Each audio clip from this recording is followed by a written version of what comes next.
Hey there, I'm Lance and I'm a gamer. And I'm Sam and I'm a non-gamer. And we are Love to Hate, where we try to help gamers find great games to play with non-gamers. And today we're taking a look at My Shelfie by Cranio Creations and Lucky Duck Games. My Shelfie is a game from designers Phil Walker Harding and Matthew Dunstan, and it's a game in which you are going to be building your shelf and shelfie. And you're going to be loading it up with different books, board games, trophies, even cats in this particular one. This one is similar to Connect 4 with the shelf that stands upright and you're sliding pieces into it. And so hopefully that gives you an idea of how it looks on the table. We're going to show you how it works down below, and then we'll come back and share our thoughts on it as a gamer and non-gamer. All right, I have My Shelfie on the table. Let me show you guys how this drafting game is going to work about loading your bookshelf here with these different tiles, trying to fulfill different goals as you do so. So for the components with this game, you have a central board with lots of tiles that you are going to be drawing from this bag, filling up the board here. You do have a bookshelf for each player, and you have some cards, some tokens, and a really cool 3D chair that acts as the first player token. You'll give someone the first player token and they will obviously start the game, and you will load up this board here with tiles that you draw from the bag. The spots that are blank you're going to fill up every time you play. The spots with dots on them, you will fill them up if you have that number of players in the game. 3 for a 3-player game, 4 for a 4-player game. Each player will also receive one of these right here.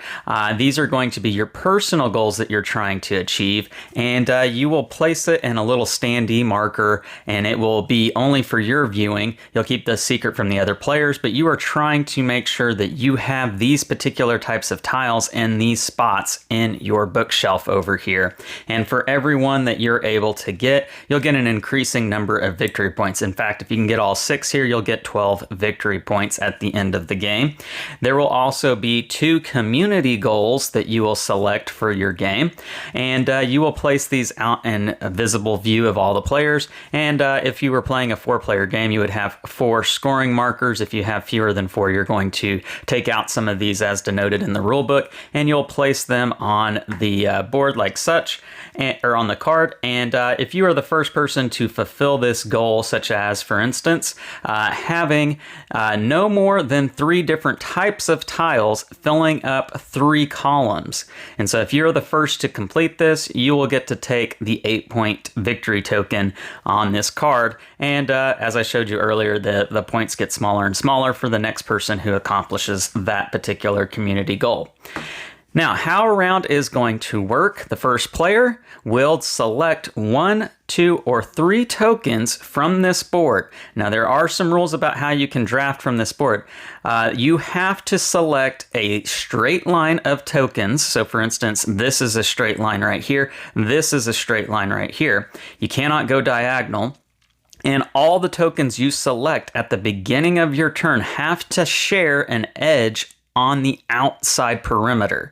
So in other words, I can select these 2 tokens right here because they're in a straight line and they share this outside edge that's on the perimeter.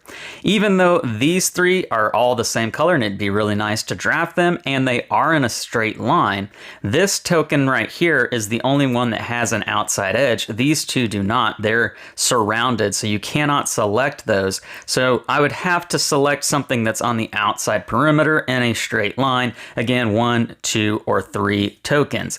And so maybe I select these 2 right here.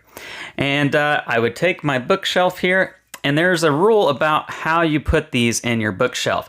The tokens you select on your turn, they all have to go in one column. You cannot drop one in one column and another in another column. You have to put them all in the same column, like so. And obviously what I'm trying to do with these tokens are to fulfill my own personal goals and also trying to get the community goals. But down here, you're going to also see that you get victory points for having groups of like tiles. So for instance, if I can get the pink tiles in a grouping of 3, I will get 2 points. But if I can get them to be a group of 6 or more, I'm going to get 8 points. And that's true for all the different colors in your bookshelf at the end of the game.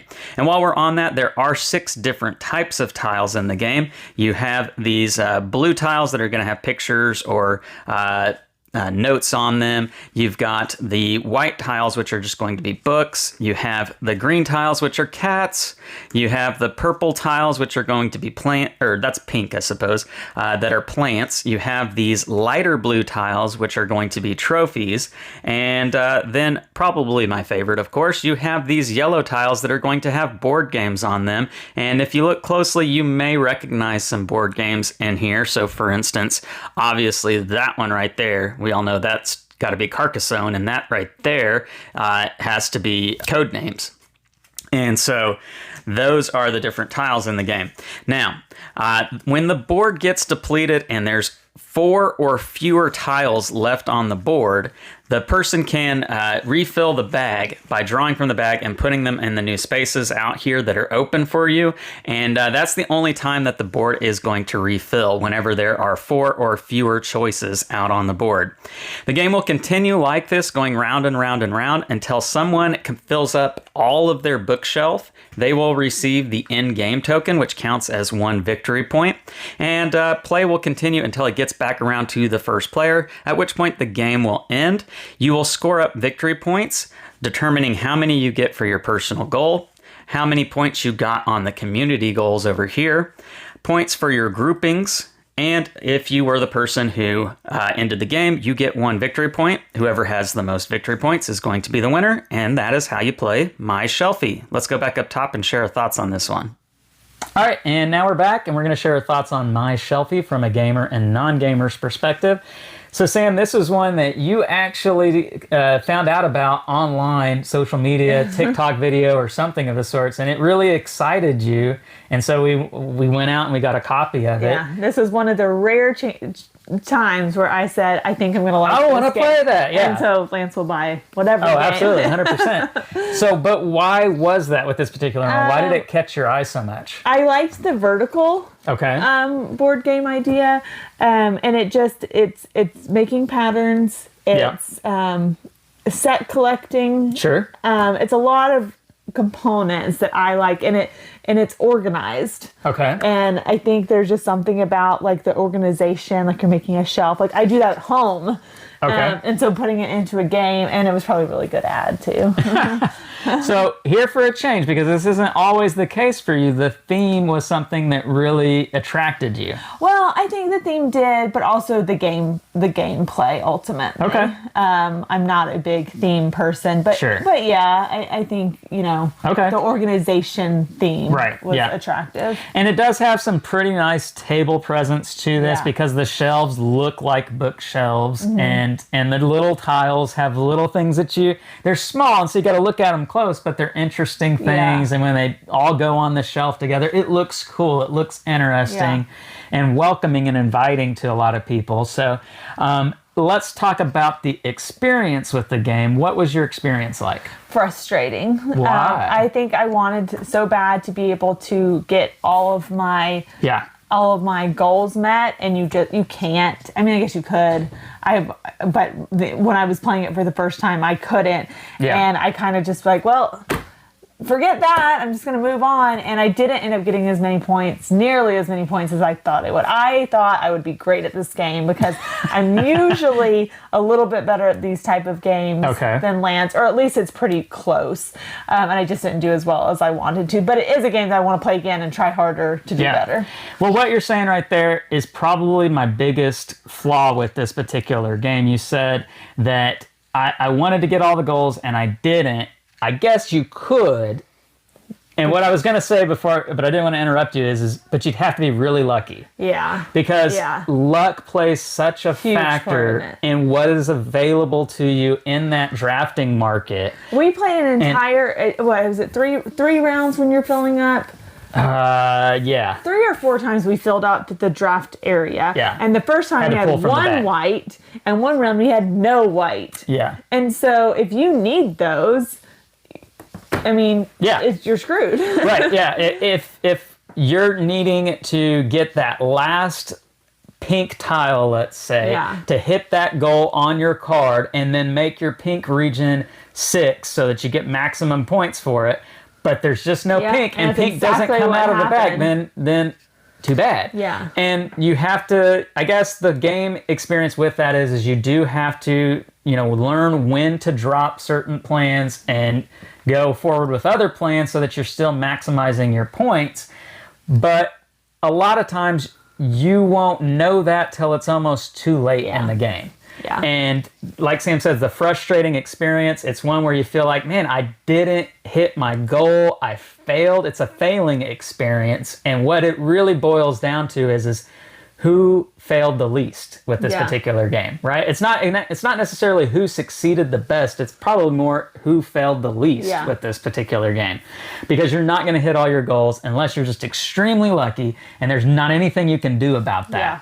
And so, even what's available to you in the market is dependent upon what everybody else does. Yeah. Because I can only take what's on the outside, and if you take it before me, I can't do anything about that. Well, we'll get into our pros and cons later.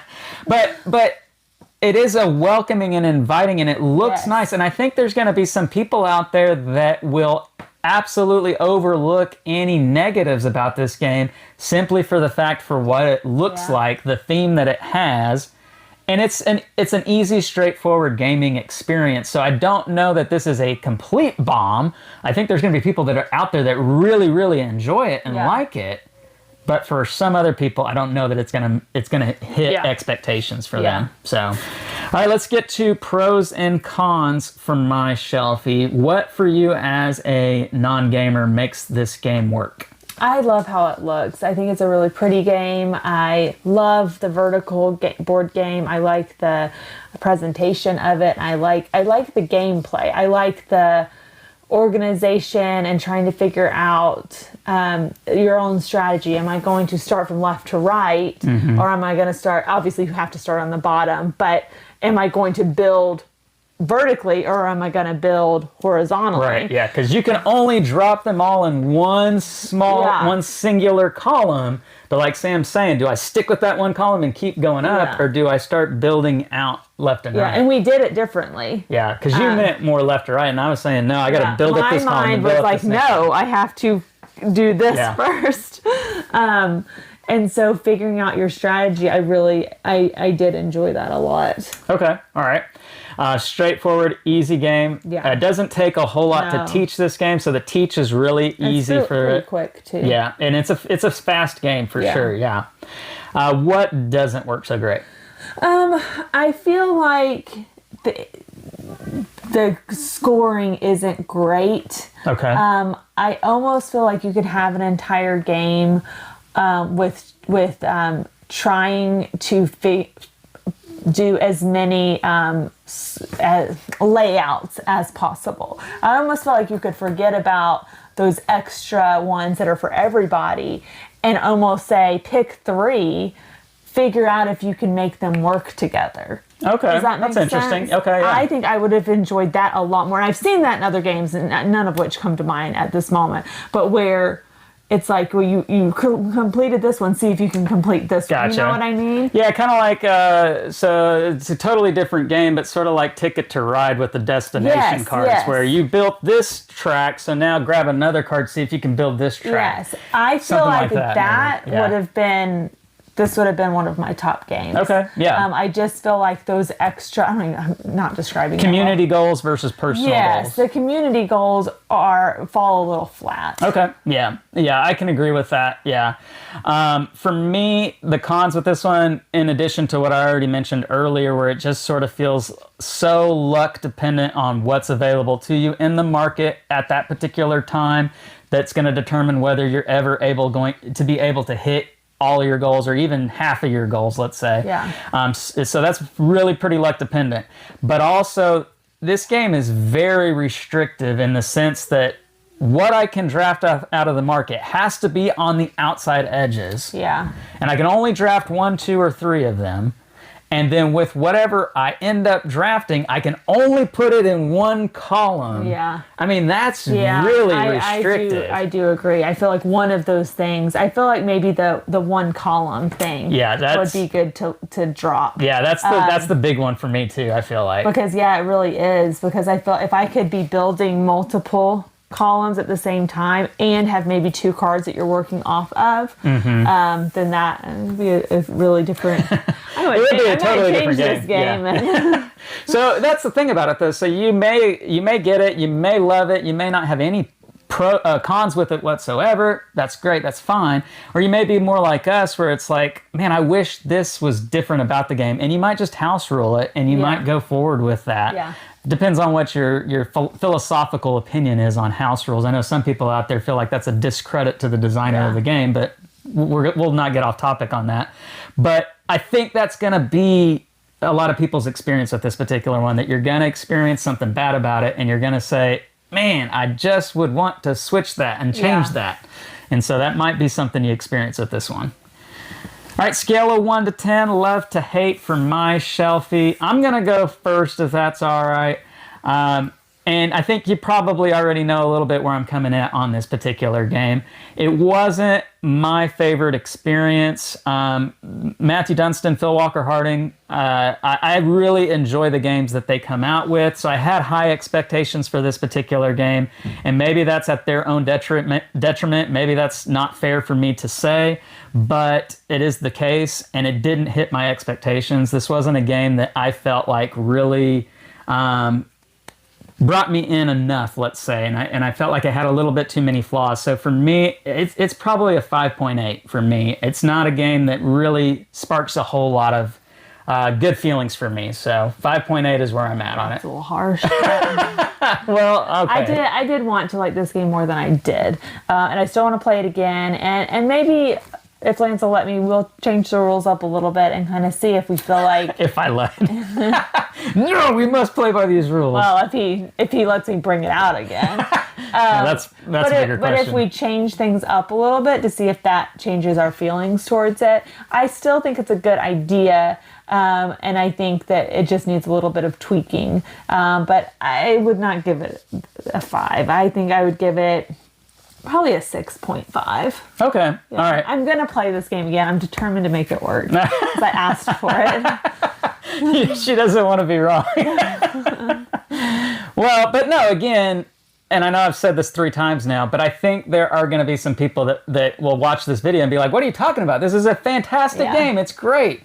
And I think that's just going to be difference of opinions and personality types and gamer types for this particular one. So, but that's where we're coming in at on My Shelfie by Cranio Creations and Lucky Duck Games. Leave us what your comments are about this particular game down below, and we would love to respond to them. Make sure to like and subscribe and push that bell button so you get notifications of all our new content. I'm Lance. I'm Sam. And we are Love to Hate, where we try to bridge the gap between gamers and non-gamers. We'll catch you next time.